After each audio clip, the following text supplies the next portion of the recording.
On parle de la fidélité. Jean-Charles Bouchot, bonjour. Bonjour Victoria, bonjour à tous. Alors vous êtes psychanalyste et vous êtes chaque lundi avec nous sur Sud Radio pour nous aider à y voir un peu plus clair avec nous-mêmes, avec les autres et surtout dans notre vie de tous les jours.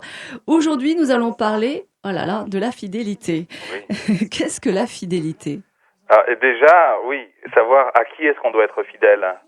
Est-ce que égoïstement, nous ne devrions pas être fidèles à nous-mêmes déjà, aux valeurs que nous avons énoncées, aux valeurs que nous avons envie de respecter. Alors c'est vrai que l'homme ou la femme ont-ils ce besoin ou est-ce une contrainte d'être fidèle ? C'est le choix que font beaucoup de gens, effectivement. Vous savez, la fidélité est aussi quelque chose de confortable.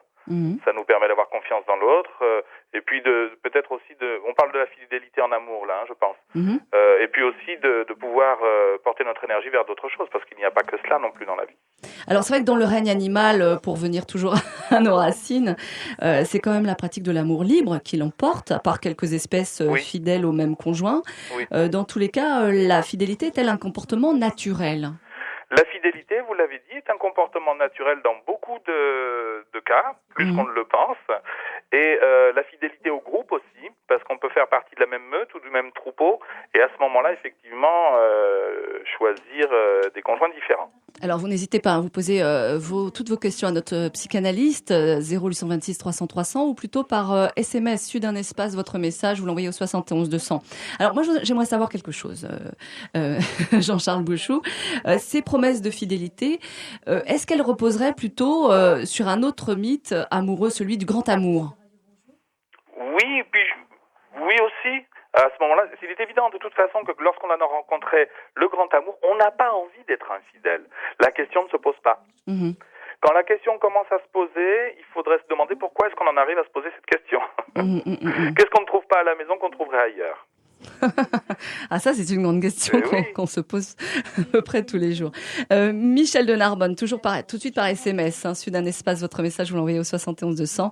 Je n'arrive pas, alors Michel c'est une femme, je n'arrive pas à être fidèle, dès qu'un homme me fait la cour, je ne peux pas résister, j'accepte son affection, que faire pour changer cela ? Alors on présuppose qu'elle a déjà un conjoint ? Oui. À mon avis, oui. Ouais. Sinon, elle aurait pas de problème à être infidèle. Si, elle pourrait passer d'une personne à l'autre. Sans cesse, un petit peu comme Don Juan. Don Juan n'est jamais fidèle à personne, mais en même temps, il ne trompe pas grand monde non plus, à part peut-être lui-même. Si véritablement elle a un conjoint à qui elle a promis fidélité, c'est insupportable, parce qu'elle vit avec quelqu'un à qui elle ment sans cesse. Peut-on parler d'amour et tromper l'autre, le trahir et s'installer dans le mensonge? C'est une question qu'on peut se poser. Alors Michel de Narbonne, elle dit aussi un homme me fait la cour, je ne peux pas résister, j'accepte son affection. Elle parle même pas de sexe là, elle parle d'amour en fait, de sentiment. Elle parle d'affection. Michel a sans doute besoin d'être rassurée. Alors peut-être que son conjoint ne la rassure pas suffisamment. L'invitation à ce moment-là, si c'est un besoin d'être rassuré, c'est de se rencontrer soi-même et de se rassurer soi-même. Encore une fois, comme d'habitude, de s'apercevoir, bien sûr qu'on a des défauts et qu'on n'est pas tout puissant, mais on est aussi sans doute quelqu'un d'aimable. Des gens le lui ont démontré et il y aura sûrement beaucoup de monde pour le lui démontrer.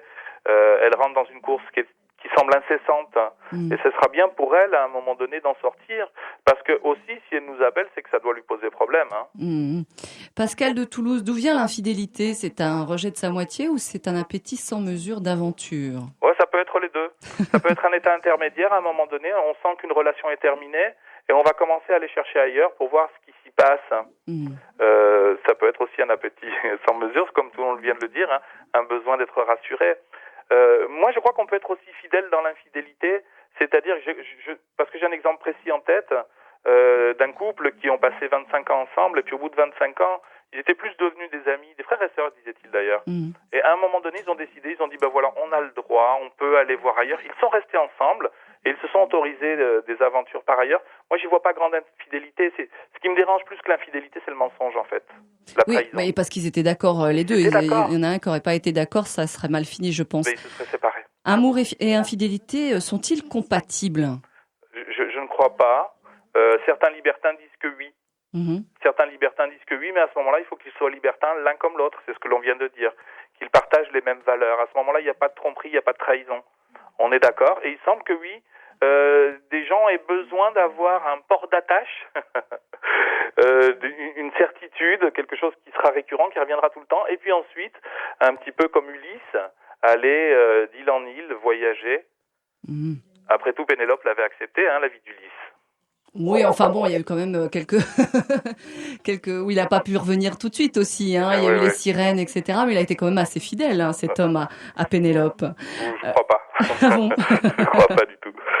Le couple a profondément, c'est vrai, évolué, oui. Avec surtout tous les moyens de communication qu'on a aujourd'hui, le téléphone portable, Internet. Oui. La fidélité est-elle amenée à disparaître ? Non, absolument pas. Je ne crois pas du tout. Mais là, c'est intéressant ce que vous dites parce que j'ai eu plusieurs cas, là aussi, très étonnants, de gens qui sont restés fidèles dans le monde réel, c'est-à-dire qui n'ont pas eu d'aventure par ailleurs, mais qui ont été surpris par leur conjoint en train de vivre une sorte d'aventure par Internet, avec quelqu'un qu'ils n'avaient jamais vu. Et vraiment, ce monde d'Internet est un monde qui nous reste à découvrir à nous psychanalystes parce qu'il n'est pas du côté du fantasme et il n'est pas non plus du côté de la réalité. Vous voyez ? Oui, mais il y a beaucoup de femmes qui, à un moment donné, apprennent que leur conjoint, ont une liaison comme ça, par Internet, qui est tout à fait comme ça dans la tête. Oui, c'est très bizarre. C'est très c'est du fantasme. Mais en même temps, c'est vrai que quand même le conjoint délaisse sa femme, la personne concernée, que ça soit homme ou femme. Je ne fais pas de distinguo. Et c'est vrai que ça peut casser aussi de relations. Bien sûr. Parce qu'au bout d'un moment, on veut quand même rencontrer la personne. Ah. Vous avez des gens qui mènent apparemment des relations qui durent très longtemps sans jamais se rencontrer. Alors on est presque dans le passage à l'acte, donc on n'est plus dans le fantasme, mais comme ils ne se sont jamais rencontrés, on n'est pas non plus dans le fantasme. Avec Internet, nous avons vraiment créé un monde supplémentaire. Parallèle ? Oui, tout à fait. Alors Martial nous envoie ce SMS, c'est la pire des choses qu'on puisse faire à son conjoint. Ça c'est Martial. Que de le tromper. C'est infidèle. Oui, je suppose que oui.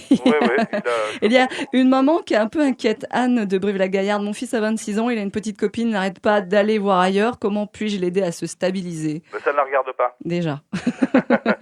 J'étais sûre que vous alliez dire ça. Ne nous mêlons pas de la sexualité de nos enfants. Sauf s'ils nous posent directement des questions. Oui. Les hommes et les femmes sont-ils différents face à l'infidélité ? De moins en moins, oui. Longtemps, vous savez, la femme s'occupait du foyer et l'homme vivait à l'extérieur. Le plus souvent, c'était les hommes qui étaient infidèles. Mais aujourd'hui, la société a évolué. Il semblerait que, encore une fois, on tende vraiment vers la parité. Il y a de moins en moins de différences. Pierrette de Marseille, toujours par SMS. Disons quel succès, Jean-Charles. Celui d'un espace, votre message, vous l'envoyez au 71 200. Je travaille dans une petite société avec mon patron et sa femme. Mon patron trompe sa femme, je le sais. Il me fait les yeux doux. Est-ce que je peux faire quelque chose pour aider ce couple ? Absolument pas. Mais ce que j'entends, et j'en parle dans les pervers narcissiques, c'est une prise en otage. Cette jeune femme, elle est prise en otage. Elle est au courant d'un secret. Elle a le choix, soit trahir son patron en parlant à la femme, soit trahir la femme en ne lui en parlant pas. C'est invivable. Et je comprends très bien qu'elle écrive, et je comprends très bien qu'elle se sente mal. Mais écoutez, qu'elle en discute avec des amis, qu'elle en parle autour d'elle. Sur le lieu de travail, non, elle ne peut rien faire. Mais que je suis bien d'accord avec elle, elle est prise en otage et c'est insupportable. D'ailleurs, faut-il dire à son conjoint qu'on l'a trompé ou pas ? Alors, si c'est une... Parce que c'est un peu ramener la poubelle, c'est-à-dire, tiens, je te donne ma culpabilité, et puis tu te débrouilles avec, ça s'arrange pas, on voit, mais c'est pas du plus bel effet. Secret, il faut bien que nous comprenions une chose, c'est que même si nous n'en parlons pas, l'autre ne sait pas intellectuellement, mais il sent qu'il y a quelque chose, et c'est souvent source de problèmes par la suite. Maintenant, on va parler d'une erreur. Si une fois c'est arrivé, on s'est trompé, je pense que c'est mieux de ne pas en parler en général. C'est mieux de ne pas en parler parce qu'on va blesser en plus, on va faire souffrir. Et si l'erreur, elle n'est pas récurrente, si elle ne se représente pas, on pourra passer à autre chose. Jeanne, très vite de la grande mode, j'ai 47 ans, ma mère a trompé mon père toute sa vie, j'ai ce traumatisme en moi. Malgré ses tromperies, mon père n'a jamais voulu quitter ma mère. Pourquoi d'après vous ? Pourquoi est-ce qu'il a voulu rester ? Sans doute faisait-elle bien la cuisine ? Non, je n'en ai aucune idée. Il faudrait se poser la question, monsieur. Mais là aussi, comme pour la personne de Marseille, la petite fille a été prise en otage par son père parce que comment savait-elle qu'il la trompait, qu'il trompait sa mère ? Pourquoi est-ce qu'elle était au courant ? Elle a été mêlée à quelque chose qui ne la regardait pas. De ça aussi, j'en parle dans le cas Vanessa, aussi dans les pervers narcissiques. Dernière question, peut-on changer un homme infidèle ? Faut savoir très bien faire la cuisine, à mon avis. On ne change jamais personne. Les gens changent par eux-mêmes. Même nous, psychanalystes, et aucun thérapeute n'a le pouvoir de changer les gens. Voilà, donc c'est soit la personne en face est capable de prendre conscience de quelque chose, soit bien il faudra peut-être partir. Voilà. Jean-Charles Bouchou, merci beaucoup. Je rappelle que vous êtes psychanalyste. Et si on a des questions, n'hésite pas à victoria@sudradio.fr.